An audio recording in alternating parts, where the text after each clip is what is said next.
Good morning, students.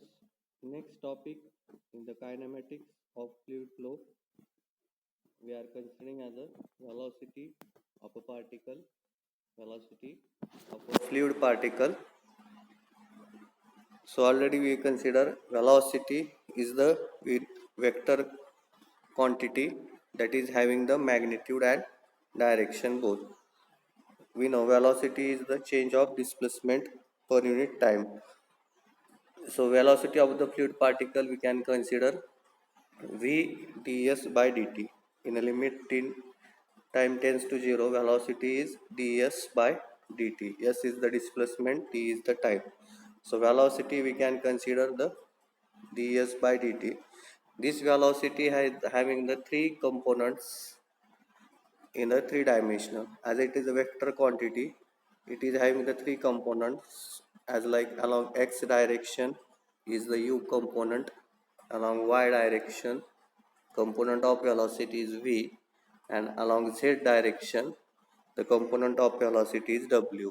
So these three axes are perpendicular to each other, and the velocity vector is having the three components in the three direction, in x u, in y direction v, and in z direction w.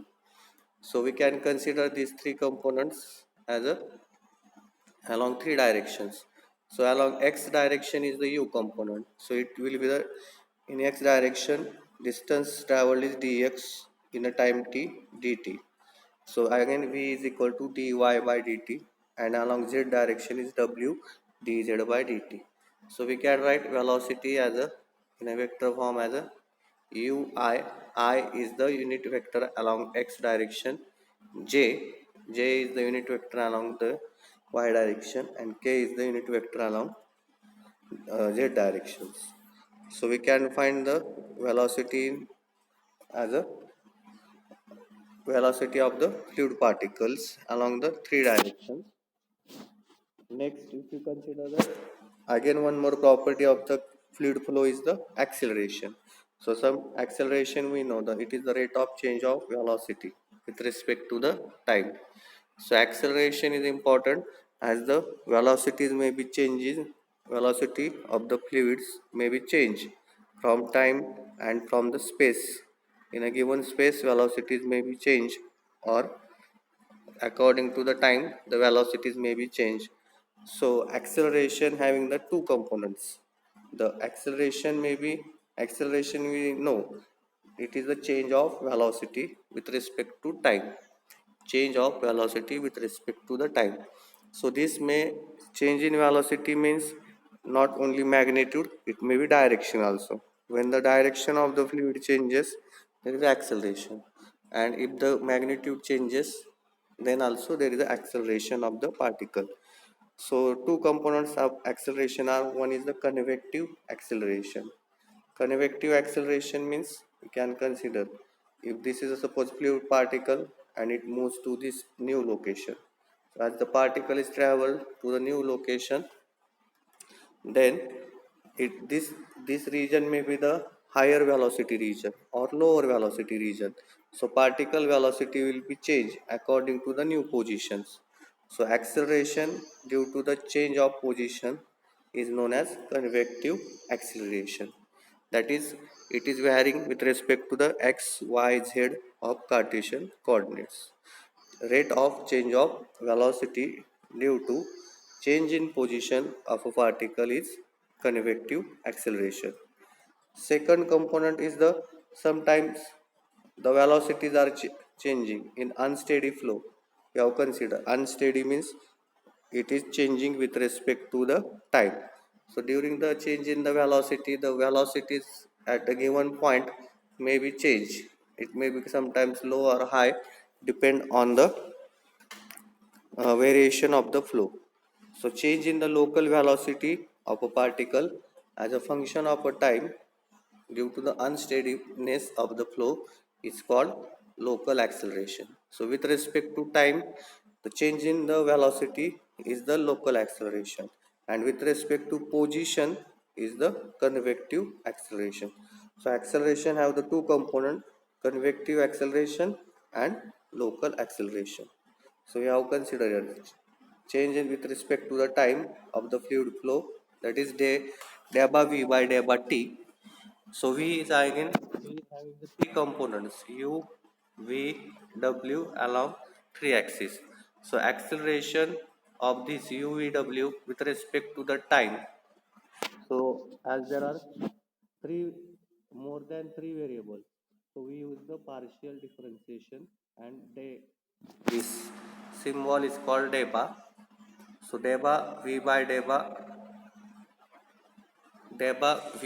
deba t will be the local acceleration, and convective acceleration is the velocity at a point is multiplied with the velocity gradient at a point. So velocity gradient means if the particle changes its location,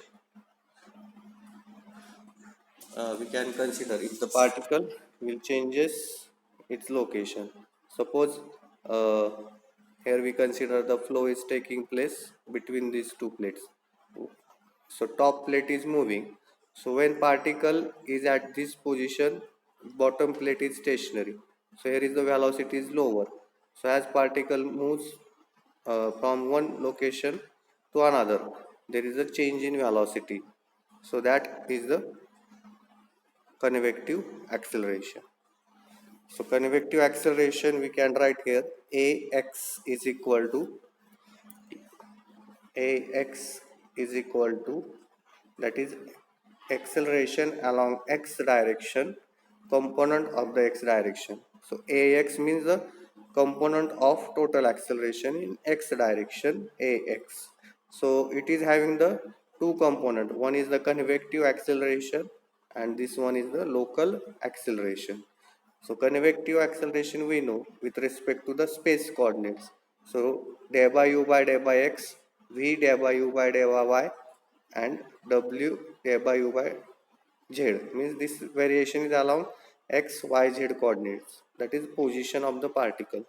It is convective, and with respect to the time is the local acceleration. So local acceleration may be due to the unsteady flow, and material acceleration due to the change in position. Sometimes particle move from low velocity region to the high velocity region. At that time there is a uh, uh, that is convective acceleration. But at a given point, the due to the fluctuations, the particle velocity may be changed in a given time. That is local acceleration. So we have to find out what is the acceleration of the fluid particle. So we know the formula. A acceleration is rate of change of velocity. So A is equal to dv by dt. Here v is the velocity in vector form. So v is a function of the space coordinate. Velocity is a function of space coordinates, means x, y, z. These are the space coordinates, and velocity as a function of the time.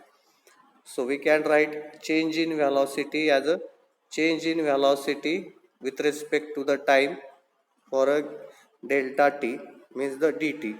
So dt, change in velocity. So we are using the partial differentiation because velocity is a function of two variables, space and time. So dv is equal to delta v by delta t dt, that is with respect to time, and delta v by ds, delta v by delta s ds is the variation according to the space.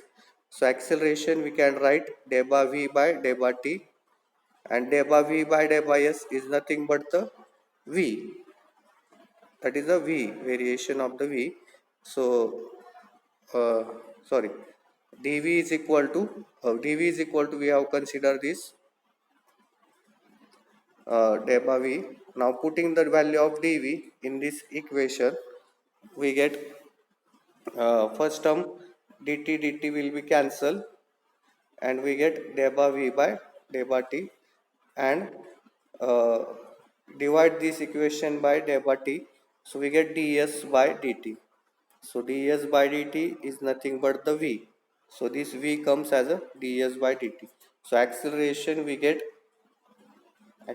formula is partial differentiation of velocity plus partial, this is the local acceleration and this is the convective acceleration of particle. So velocity vector we can find from the, we already know v is equal to u I vj plus wk. If you have to find the magnitude of the vector, we find by the resultant velocity of magnitude of the resultant velocity, that is velocity having three components along x, y and z. So resultant velocity is find its magnitude is formed by the square root of u square v square plus w square. I, j, k are unit vectors. So u is a function of all three space coordinate x, y, z and time t. Similarly, w is a function of these three and v is a function of all three space coordinates. So v, now we have to find the acceleration. So we consider ax, ay, az are the total acceleration in x, y, z directions respectively. Now acceleration is change of velocity. So along x direction, the velocity is du by,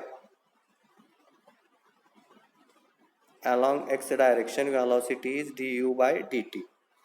So du is again varying with respect to the x, with respect to y and with respect to z. So variation of du along x will be the day by u by day by x through the distance dx and a given time dt.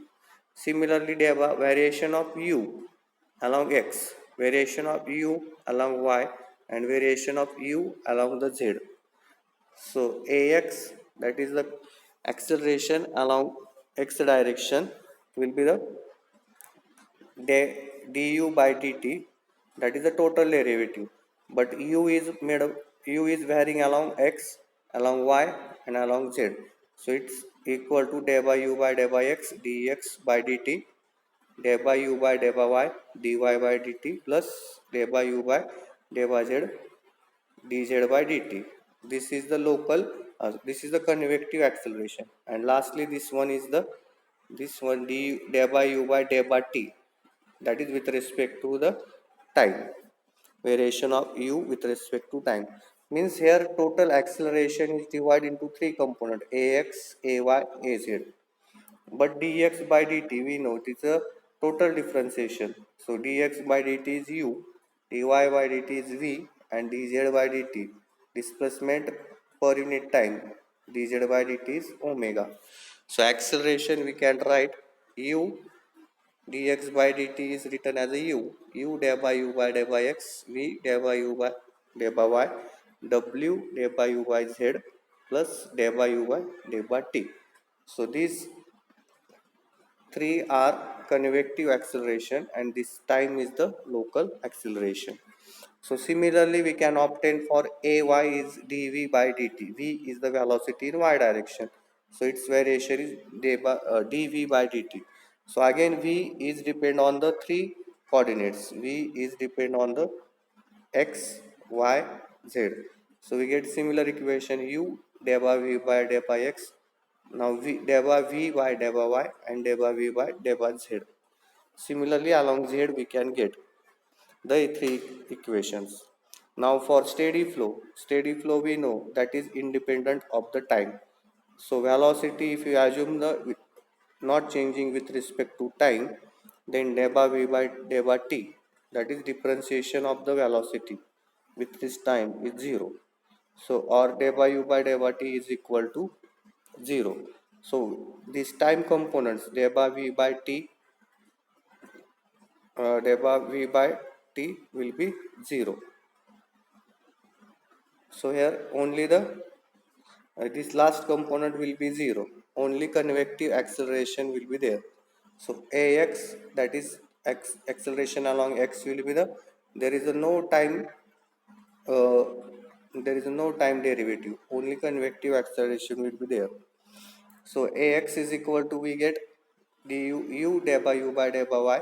Similarly, we can write ay. Ay will be the u. Here is only change is day by v by day by x plus v, v day by v by delta y and w delta v by delta z. So this will be the acceleration along y. So same we get ax, ay and az.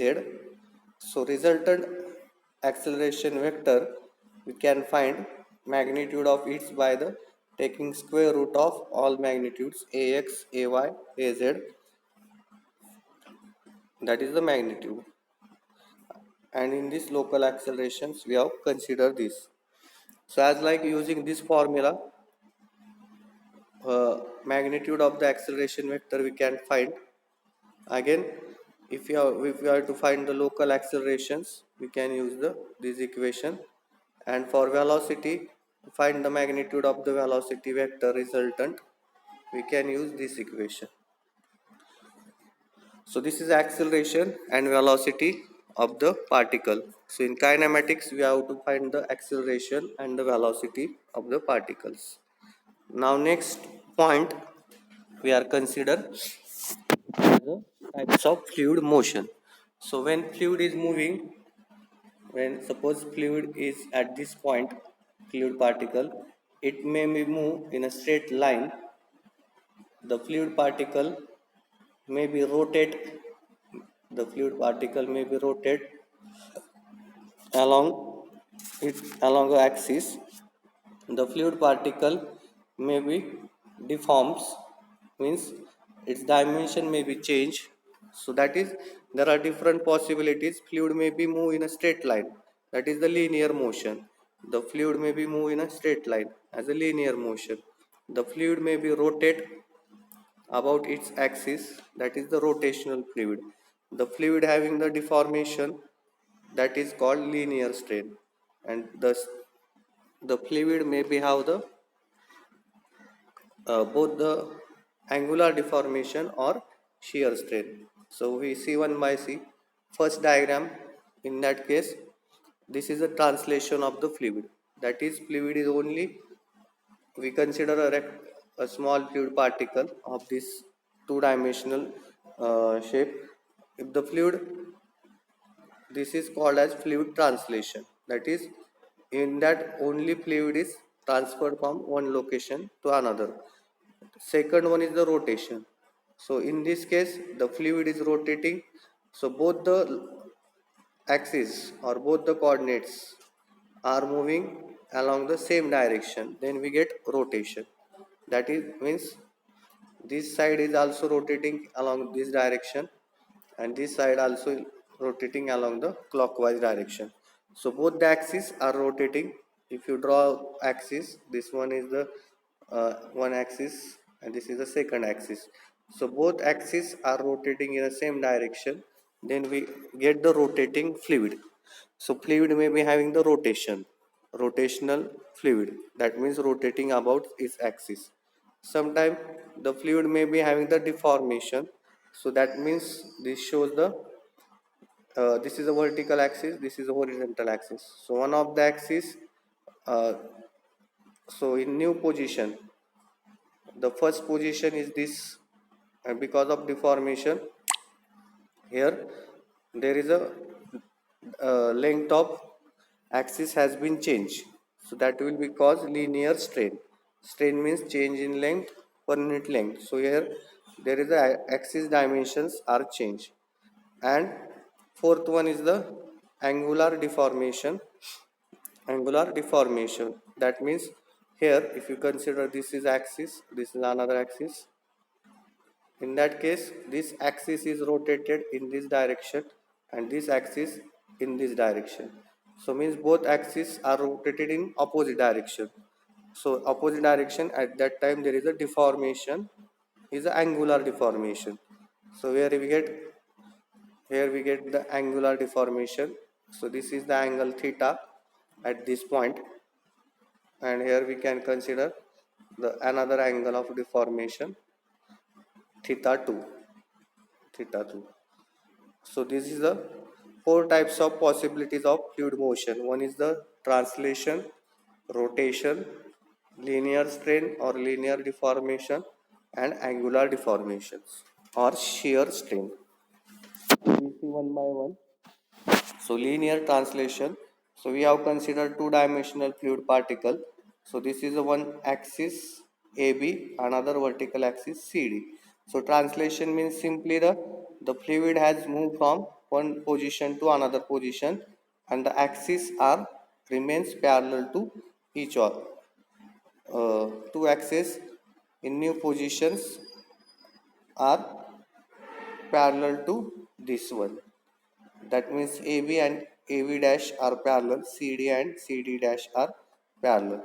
So that is a linear translation, only change in position. Second one is linear deformation or linear strain.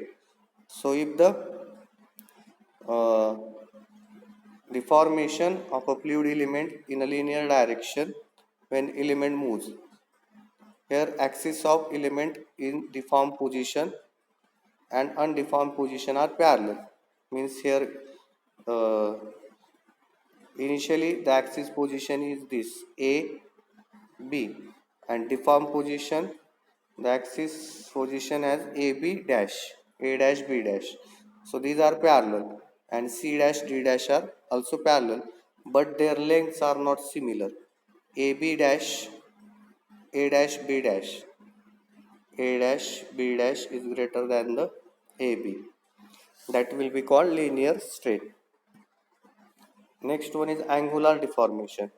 So angular deformation when this is the one axis already we considered AB dash, two axis, that is this is the AB axis initial position, and after that its position is changed.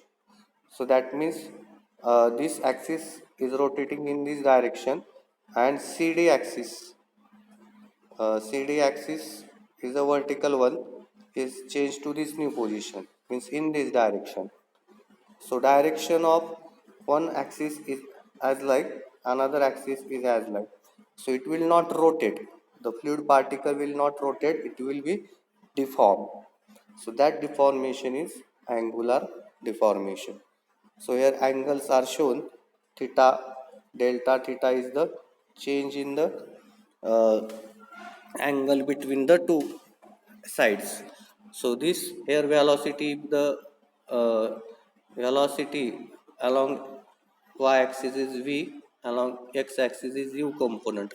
So as this layer will be move along the y direction, change in velocity is day by v by day by x through the distance delta x.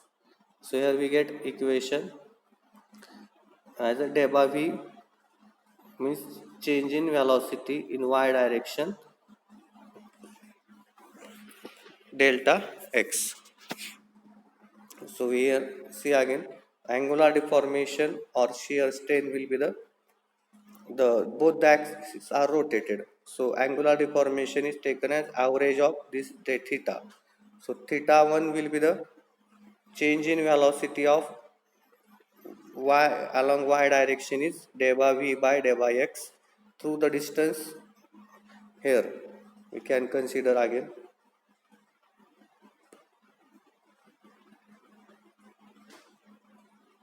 here we can consider uh, here velocity is along direction is v, along x direction is u. So here at this point is uv components are there. So at this point there is a change in velocity will be the y direction is day by v by day by x through the distance delta, this is a dx or delta x, and vertical is delta y. So delta v by delta x. So here we get delta v by delta x through the distance delta x, and the change in this will be the again same delta x. So we get delta v by delta x. Theta 2 we get similarly delta u by delta y. So angular deformation is average of these two, or shear strain is half delta v by delta x, means variation along v means y, and variation along u means x direction. Next important as a rotation. So we know fluid may be moved along the streamline. This is a linear motion. That is a linear translation. And fluid while moving in a line that may be rotate about its axis. Rotate about its axis, that is the rotation. So if you consider a fluid element of this shape ABCD, and if the both the axes rotate in the same direction, means here suppose AB is rotating in its direction and CD is also rotating in anti-clockwise direction, both are rotating in same direction, moving in the same direction, then we get rotational rotation of the motion. So fluid will be move in a rotation, that means it is not it will be continuously rotating because its two axes are moving in a same direction. So fluid will be start rotation.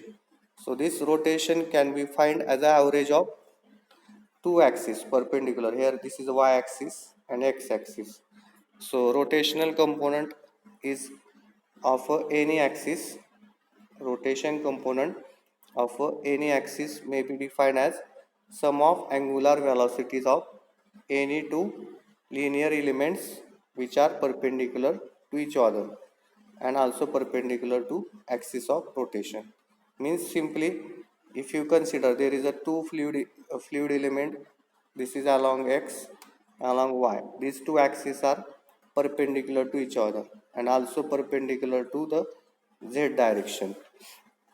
So rotation component about z axis suppose is the wz. Rotation component along z is wz.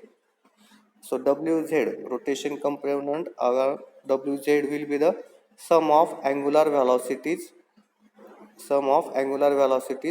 of any two linear infinitesimal means small linear elements which are perpendicular to each other. Means along x the velocity is del by u by del by x, along y is del by v by del by y. So uh, is sum of these two components. So we can find here we consider a line element, fluid element, its dimensions are pa and x along x is pa and pb along the y. So here velocity is u. At this point p point velocity xyz velocity is u, and at point a the velocity will be the change. At point b the in velocity in y direction is v. So we can consider velocity at point a is v plus delta v by delta x into delta x. So velocity at a, so at this point a we can find, so initially velocity in y direction is v, small v, and at that means this is at point p is v. So at point a will be the this v plus change in the velocity of v through the distance x, uh, uh, v plus delta v by delta x through the distance delta x. So at point a we get the velocity v plus this. Similarly velocity at point b is in a x direction will be the u plus delta u by delta y through distance delta y. So as like we have considered the uh, two components as a velocity a and p. Now velocities at p and a are in velocity at p and a are in the direction are different, and these velocities are different. So if the velocities are different at p and a, the object will be start rotating. Rotation will be there. So pa will be having the rotation and pb is also having the rotations. So if you consider for a time interval of delta t, distance traveled by the p in a delta t will be the velocity in y direction is v. So distance traveled is velocity into the time v delta t. Similarly, distance traveled by the a in a time delta t in y direction will be the. So firstly we consider the. Firstly we have considered the velocity at point P. Velocity at point P is v, that is v in a y direction is v. So distance traveled in a time t will be the v delta t, and velocity at point A will be the v plus del by v by del by x delta x in a time delta t. So this is the distance traveled by P and A. So therefore distance traveled by the P with respect to A. Point P is here, point P is here, and point A is here. So distance traveled by the A with respect to the P, that is this distance traveled in a time delta t will be the difference of these two. We get this equation del by v by del by x delta t. So angle, now we can find the theta, delta theta here. Change in this will be the angle between the delta theta is required for angular rotation. So theta by t will be the angular velocity. So we get delta theta is the, we can find tan theta. Tan theta is that is the this side and adjacent side. So adjacent side is delta x and this side is delta del by v by del by x. So we get the opposite side is theta del by v by del by x delta t delta x. So this will be cancelled. So angular velocity formula is the rotation angle theta per unit time. Theta per unit time. So putting the theta value and divide it by delta t, we get delta v by delta x. So similarly we get angular velocity of b, pb will be the minus del by u by del by y. So negative sign as the it is movement against the direction of u. So direction of the u is along this, and the this rotation will be along this. So that is opposite to the direction of u. So we get the negative sign. So average, therefore rotational component along z axis. Here we consider the rotation along, we are considering the this A and B movement along the y direction. So rotation component along z axis is perpendicular to these two will be the rotational component along the z axis. Suppose here we can consider this is along the z axis. Here the rotation along this z axis will be the average of these two angular velocities. So formula for angular velocity is half of del by v by del by x minus del by u by del by y. This is along z. Similarly we can write for x. X will be the remaining x, leaving the x component is u. So leaving this u component, we get the wx as a half of d w by dy, del by v w by del by y minus del by v by del by z. Along y will be again average of these two. Here y component is v is not present, and in this z half of z component is w will not be there. So simply we can write as a, the x component will not be in wx half of. So along x, y and z component are considered. Along y, x and z component are selected, and along z, x and y are considered. So we get angular velocity as a in a unit vector form this. Now if you assume the in a given point in a fluid, if this components answer we get 0, then the flow is called as irrotational flow, because the rotational components are 0. So therefore flow will be the irrotational one.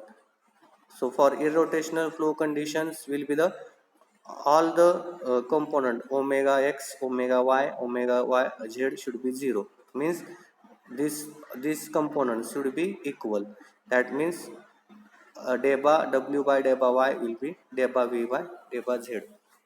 So this is the irrotational means we have to consider. Sometimes the if you consider any object and flow is taking place over this object. So sometimes the flow apart from this object is linear one, means that is not rotational one. But some of the fluid may be at this wall may be having the rotationality. That means they are having the these components. At that time flow may be the rotational and remaining flow will be the irrotational one. So condition of the rotational is decided by these components. If these components are 0, the flow is irrotational. Next component is the vorticity. So this point, next point we will consider in next class. Thank you.